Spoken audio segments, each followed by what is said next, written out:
अधिकारी बन बैठे हैं गांधी जी के बंदर। खाने की जमीन का कोई मोल नहीं।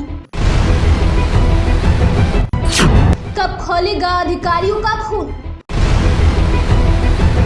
सरकार ने खाने के लिए जमीन दी, सरकार ने फसल उगाने के लिए जमीन दी, सरकार ने रोजगार के लिए जमीन दी, पर आज उसी जमीन का सौदा किया जा रहा है।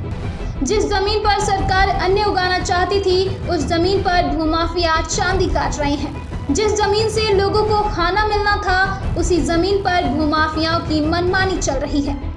और जब इसी जमीन पर सरकारी बुलडोजर चलेगा, तो यही लोग सरकार के खिलाफ नारेबाजियां करते हुए नजर आएंगे। खैर, इस रस्साकसी में अगर कोई पिस रहा है तो वो है आम आदमी, जिसने अपना खून पसीना निकालकर पाई पाई जोड़ी, 4 ईंटों से अपने सपनों का महल तैयार किया, और कुछ महीनों बाद या कुछ सालों बाद वो टूट जाएगा, क्योंकि आम आदमी भूमाफियाओं के मकड़जाल में फंस गया है। अब आपको पूरा मामला समझाते हैं। यह जो तस्वीर आप अपनी टीवी स्क्रीन पर देख रहे हैं, यह लामपुर गांव की है। ये जो जमीन आप देख रहे हैं, ये जमीन शीला दीक्षित ने आम जनता को खाने पीने के लिए दी थी। ये जमीन ग्राम सभा की है, यानी किसी भी सूरत हाल में इसका सौदा नहीं हो सकता।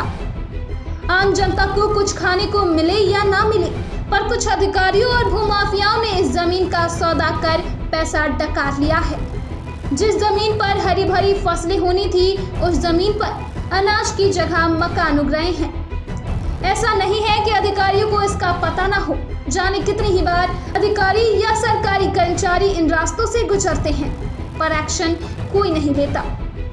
धीरे धीरे जब हरियाली खत्म होकर मकानों का जंगल खड़ा हो जाएगा, तब यहाँ नजर आएगा आपको पीला पंजा। ऐसे में सवाल ये है कि कहाँ है एसडीएम, एमसीडी और दिल्ली पुलिस के अधिकारी? क्या ये तीनों गांधी जी के 3 बंदर बनकर बैठ गए हैं? एक ने देखने सुनने से इनकार कर दिया है, तो एक ने कुछ भी बोलने से। अगर यही हाल रहा तो एक दिन बाहरी दिल्ली के नरेला के लामपुर गांव में आपको सिर्फ और सिर्फ टूटी हुई बस्तियां ही नजर आएंगी। अब देखने वाली बात यह होगी कि समय से उच्च अधिकारियों की कुंभकर्णी नींद टूटती है या नहीं, या फिर यह भूमाफिया ऐसे ही गरीब लोगों को ठगते रहेंगे। यह तो आने वाला समय ही बताएगा।